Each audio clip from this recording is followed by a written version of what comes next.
Hello guys, welcome back. आज की class में अपने बात करेंगे कि मांग किन किन कारणों से ज़्यादा होती है और किन किन कारणों से कम होती है। मतलब मांग को प्रभावित करने वाले तत्व कौन कौन से हैं, फैक्टर अफेक्टिंग डिमांड। तो उसमें सबसे पहला पॉइंट लिखा है मैंने, वस्तु की स्वयं की कीमत, ओन प्राइस ऑफ कमोडिटी। इसका मतलब क्या है कि वस्तु की खुद की कीमत, और ये तो अपने लॉ ऑफ डिमांड में पहले से क्लियर कर चुके हैं कि जब वस्तु की स्वयं की कीमत बढ़ती है तो उसकी डिमांड घटती है, और जब स्वयं की कीमत घटती है तो डिमांड बढ़ती है, जैसे कि लॉ ऑफ डिमांड में बोला गया था। लेकिन इसमें एक चीज़ अप्लाई होना बहुत ज़्यादा ज़रूरी है। वो कौन सी? मैंने एक आपको कॉन्सेप्ट बताया था सेटेरिस पारिबस नाम से, जिसका क्या मतलब था, अदर थिंग्स रिमेन कॉन्स्टेंट। अगर वो बात लागू नहीं होगी तो अपना जो लॉ ऑफ डिमांड है वो भी लागू नहीं होगा। तो सबसे पहला कारक लिया है अपने ने कि वस्तु की स्वयं की कीमत के कारण मांग पर प्रभाव पड़ता है। वो प्रभाव कैसे पड़ता है वो देखते हैं अपने।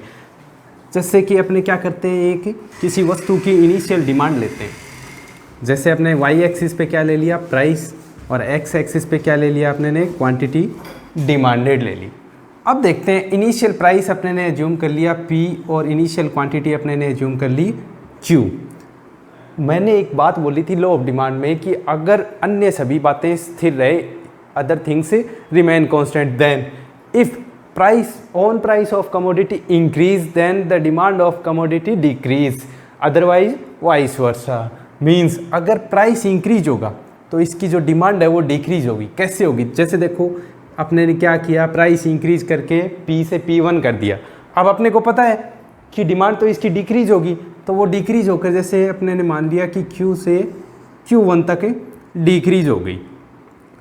अब आप देखोगे, पहले भी बताया था मैंने, जब विस्तार और संकुचन मीन्स एक्सटेंशन और कंट्रैक्शन की बात चल रही थी, प्राइस इंक्रीज और डिक्रीज होने पे क्या होता है, विस्तार या संकुचन होता है। तो इसमें आप देखोगे कि प्राइस इंक्रीज होने पे डिमांड कम हो रही है, तो डिमांड कर देखो लेफ्ट साइड जा रहा है, शिफ्ट नहीं हो रहा है, सिकुड़ रहा है, कंट्रैक्शन हो रहा है डिमांड कर्व में। किस वजह से? प्राइस इंक्रीज होने की वजह से। इसका मतलब आप बोल सकते हो, यदि वस्तु की स्वयं की कीमत बढ़ती है तो उसकी डिमांड कम होगी, जिस कारण जो डिमांड कर्व है उसमें संकुचन होगा, कंट्रैक्शन होगा। ठीक इसी प्रकार से अगर प्राइस डिक्रीज हो जाए तो डिमांड क्या हो जाएगी, इंक्रीज हो जाएगी। जैसे अपने क्या करते हैं, फिर से एक एग्जांपल लेते हैं और डिमांड कर्व बनाते हैं। इस बार भी पहले के जैसे अपने ने इनिशियल प्राइस और इनिशियल क्वांटिटी एज्यूम कर ली। इस बार अपने क्या करते हैं, प्राइस डिक्रीज करके देखते हैं। प्राइस डिक्रीज होकर P से P1 कर दिया आपने, और क्वांटिटी इंक्रीज होगी डिमांड की, बिकॉज लॉ ऑफ डिमांड यही बोलता है, प्राइस का साथ नेगेटिव रिलेशन होता है डिमांड का। यही बात बोली थी लॉ ऑफ डिमांड में, तो यही अपने कॉन्सेप्ट लागू कर रहे हैं। इस बार अपना डिमांड कर्व राइट साइड जा रहा है, मीन्स डिमांड कर्व में क्या हो रहा है, एक्सटेंशन हो रहा है, शिफ्ट नहीं हो रहा। बस ये बात ध्यान रखनी है कि अगर ऑन प्राइस ऑफ कमोडिटी में चेंज होता है तो शिफ्ट नहीं होगा। शिफ्ट होने का मतलब पूरा डिमांड कर्व एक जगह से दूसरी जगह चले जाना। लेकिन इसमें डिमांड कर्व या तो फैल रहा है या सिकुड़ रहा है। इसमें सिकुड़ रहा था, इसमें फैल रहा है। इसको क्या बोल दोगे, एक्सटेंशन, और इसको क्या बोल दोगे, कंट्रैक्शन। तो आप इस बात को अच्छे से समझ गए होंगे कि on price of commodity change होने पर क्या इफेक्ट पड़ता है डिमांड पर।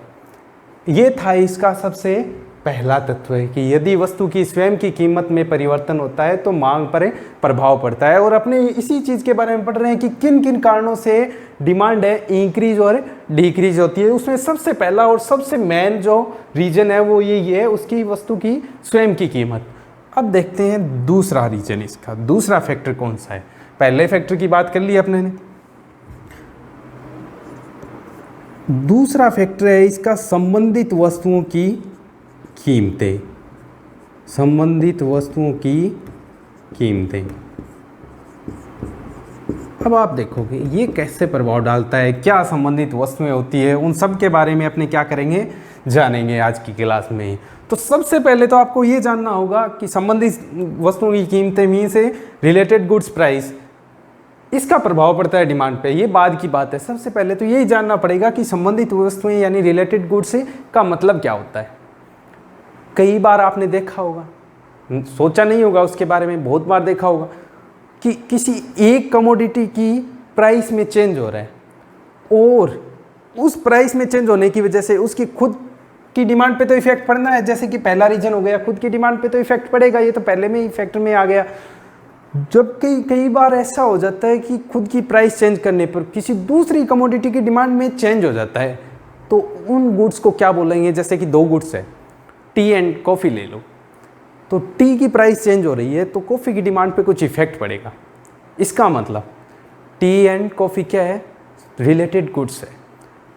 तो रिलेटेड गुड्स की का मतलब तो समझ गए आप कि जब एक संबंधित वस्तु की कीमत में परिवर्तन होता है तो दूसरी संबंधित वस्तु की मांग में परिवर्तन होता है। ऐसा होगा तभी उन्हें संबंधित वस्तुएं कहेंगे। एक वस्तु की कीमत में परिवर्तन होने पर दूसरी वस्तु की मांग में परिवर्तन होना, ऐसी स्थिति बनेगी, तब उन वस्तुओं को आप क्या बोलोगे? संबंधित वस्तुएं। ये दो प्रकार की होती है संबंधित वस्तुएं। पहला प्रकार इसका स्थानापन्न वस्तुएं, सब्स्टिट्यूट गुड्स, स्थानापन्न वस्तुएं। अब पहले तो ये जानेंगे कि स्थानापन्न वस्तुएं होती क्या है, उसके बाद में अपने ये देखेंगे कि इनकी प्राइस में चेंज होने पर किस प्रकार से डिमांड पे इफेक्ट पड़ता है। तो सबसे पहले देखते हैं स्थानापन्न वस्तुओं का मतलब। ऐसी वस्तुएं जिनको एक दूसरे के स्थान पर काम में लिया जा सकता है। मतलब एक वस्तु अगर ज़्यादा महंगी हो गई तो उसकी जगह दूसरी वस्तु काम में लिया जा सकता है। मतलब ज़्यादातर उनका जो यूज है लगभग मिलता जुलता, एकदम सेम होना जरूरी नहीं है, लेकिन मिलता जुलता उपयोग होगा उनका। उनको आप क्या बोल सकते हो? संबंधित वस्तुएं बोल सकते हो। मीन्स वो गुड्स जो एक दूसरे को रिप्लेस कर सकती है, वो क्या होती है? स्थानापन्न वस्तुएं होती है। स्थानापन्न वस्तुएं संबंधित वस्तुएं तो है ही है। संबंधित वस्तुओं का पहला प्रकार है स्थानापन्न वस्तुएं। तो स्थानापन्न वस्तु क्या हो गई? ऐसी वस्तुएं जो एक दूसरे के स्थान पर काम में ली जा सकती है, वो क्या कहलाती है? स्थानापन्न वस्तुएं। तो अब देखते हैं स्थानापन्न वस्तुओं का। जैसे अभी मैंने एग्जांपल दिया था वो भी स्थानापन्न वस्तुओं का ही था। जैसे चाय और कॉफ़ी, ये क्या है? स्थानापन्न वस्तुएं। क्यों? क्योंकि चाय की जगह कॉफ़ी काम में ली जा सकती है और कॉफ़ी की जगह चाय भी काम में ली जा सकती है। इसलिए ऐसी वस्तुएं जिनको एक दूसरे के स्थान पर काम में लिया जा सकता है उनको क्या कहते हैं? स्थानापन्न वस्तुएं, सब्स्टिट्यूट गुड्स। अब देखते हैं इनकी प्राइस में चेंज होने पर दूसरी स्थानापन्न वस्तु की डिमांड पे क्या इफेक्ट पड़ता है। इसके लिए अपने क्या करते हैं, फिर से एक डिमांड कर्व बनाएंगे, पर इस बार ध्यान रखना एक एक्सिस पे आपको एक सब्स्टिट्यूट गुड की प्राइस लेनी है, जबकि दूसरे एक्सिस पे आपको एक सब्स्टिट्यूट गुड की डिमांड लेनी है। दोनों अलग अलग होने चाहिए। जैसे कि आपने यहाँ क्या किया, प्राइस ऑफ टी ले लिया वाई एक्सिस पे, तो इधर क्या लोगे? डिमांड ऑफ कॉफ़ी लेना पड़ेगा आपको। क्यों? क्योंकि अपने संबंध देख रहे हैं कि एक वस्तु की कीमत में परिवर्तन का दूसरी वस्तु की मांग पर क्या प्रभाव पड़ रहा है। तो इधर अपने ने क्या किया, वाई एक्सिस पे चाय की कीमत ले ली और देखते हैं कॉफ़ी की डिमांड पे चाय की कीमत में परिवर्तन होने पर क्या प्रभाव पड़ेगा। क्या देखना है? चाय की कीमत बदलेगी तो कॉफ़ी की डिमांड पे क्या इफेक्ट पड़ेगा, वो चीज़ अपने को देखनी है। तो अपने पहले इनिशियल प्राइस लेते हैं चाय की और कॉफ़ी की इनिशियल डिमांड लेते हैं। अब आप एक बात सोचोगे कि चाय महंगी हो गई तो लोग क्या सोचेंगे? लोग ये सोचेंगे कि इससे अच्छा कॉफ़ी उसकी जगह, चाय की जगह रिप्लेस कर दे, अच्छा रहेगा, बेनिफिशियल होगा अपने लिए। तो इसका मतलब अगर चाय की प्राइस इंक्रीज होगी तो कॉफ़ी की डिमांड भी इंक्रीज होगी। अगर चाय की प्राइस डिक्रीज होगी तो लोग कॉफ़ी की जगह चाय ज़्यादा काम में लेंगे, तो कॉफ़ी की डिमांड डिक्रीज हो जाएगी। मीन्स पॉजिटिव रिलेशन होगा एक सब्स्टिट्यूट गुड की प्राइस का दूसरी सब्स्टिट्यूट गुड की डिमांड के साथ में। क्यों? क्योंकि एक सब्स्टिट्यूट गुड महंगी होगी तो लोग दूसरी जगह, उसकी जगह दूसरी जो सब्स्टिट्यूट गुड है जो सस्ती है वो काम में लेंगे। ठीक इसी प्रकार से जैसे देखो यहाँ पे टी की प्राइस इंक्रीज होगी तो जो डिमांड कॉफ़ी की डिमांड है, अब अपने टी की प्राइस इंक्रीज करके पी से P1 कर देते हैं तो कॉफ़ी की डिमांड इंक्रीज होके Q से Q1 हो जाती है। रीज़न क्या है कि चाय अगर महंगी होगी तो लोग उसकी जगह कॉफ़ी पीना स्टार्ट कर सकते हैं। रियल में चाहे ऐसा हो या ना हो आपको कोई मतलब नहीं है।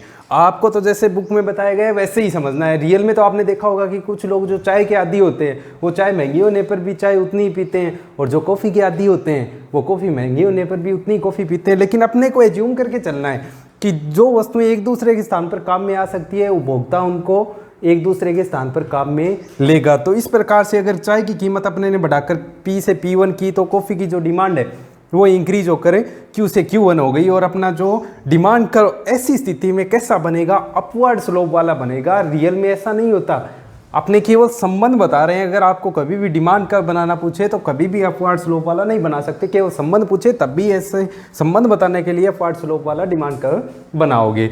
इसके बाद में संबंधित वस्तुओं का दूसरा प्रकार है पूरक वस्तुएं। क्या होती है पूरक वस्तुएं? पहले तो वो जानते हैं। ऐसी वस्तुएं जिनका उपयोग साथ साथ में किया जाता है पूरक वस्तुएं कहलाती है, जैसे कि शुगर और टी। लेकिन ये चाय बनाने की कंडीशन के टाइम ही है पूरक वस्तुएं। हमेशा टी है वो शुगर की पूरक वस्तु नहीं होगी, या शुगर है वो टी की पूरक वस्तु नहीं होगी। चाय कोई बना रहा है तो उस टाइम दोनों क्या है, कॉम्प्लीमेंट्री गुड्स है आपस में एक दूसरे की। जैसे कि कुछ लोगों को आपने देखा होगा, जो लोग जर्दा खाते हैं उसके साथ में चूना मिलाते हैं, तो वो जो चूना और जो जर्दा है वो भी क्या है, कॉम्प्लीमेंट्री गुड्स है। तो ऐसी कॉम्प्लीमेंट्री गुड्स में अपने देखेंगे कि एक गुड की प्राइस इंक्रीज होने पे दूसरी गुड की डिमांड पे क्या इफेक्ट पड़ेगा। अपने ने एज्यूम कर लिया कि यहाँ पर वाई एक्सिस पे टी की प्राइस है और एक्स एक्सिस पे डिमांड ऑफ शुगर है। अब अगर टी की प्राइस पी से इंक्रीज होकर P1 हो जाती है, तो जो शुगर की डिमांड है वो कम होकर Q से Q1 हो जाती है। रीजन क्या है कि अगर चाय की प्राइस इंक्रीज हुई मतलब चाय की डिमांड कम होगी। अगर चाय की डिमांड कम होगी तो लोगों को शुगर की आवश्यकता भी कम पड़ेगी, इसलिए शुगर की मात्रा भी खरीदनी कम कर देंगे। इसका मतलब एक कॉम्प्लीमेंट्री गुड की प्राइस का दूसरी कॉम्प्लीमेंट्री गुड की डिमांड के साथ में नेगेटिव रिलेशन होता है, जबकि सब्स्टिट्यूट गुड्स में क्या था, पॉजिटिव रिलेशन। यानी कि एक कॉम्प्लीमेंट्री गुड की प्राइस इंक्रीज होगी तो दूसरी कॉम्प्लीमेंट्री गुड की जो डिमांड है वो डिक्रीज होगी, अदरवाइज वाइस वर्सा। तो इस प्रकार से अपना डिमांड कर्व हमेशा के जैसे नेगेटिव रिलेशन वाला, नेगेटिव स्लोप वाला ही बन जाएगा, जैसा कि अपने ने डायग्राम में बना के दिखाया हुआ है। तो ये थे दो फैक्टर डिमांड को प्रभावित करने वाले, फैक्टर अफेक्टिंग डिमांड। ये तो केवल दो ही फैक्टर है, हालांकि इसके आगे और भी फैक्टर्स है, उसकी चर्चा अपने नेक्स्ट क्लास में करेंगे। आज आप स्टूडेंट्स इन दो फैक्टर्स को समझने का प्रयास करेंगे घर पे। Thank you guys.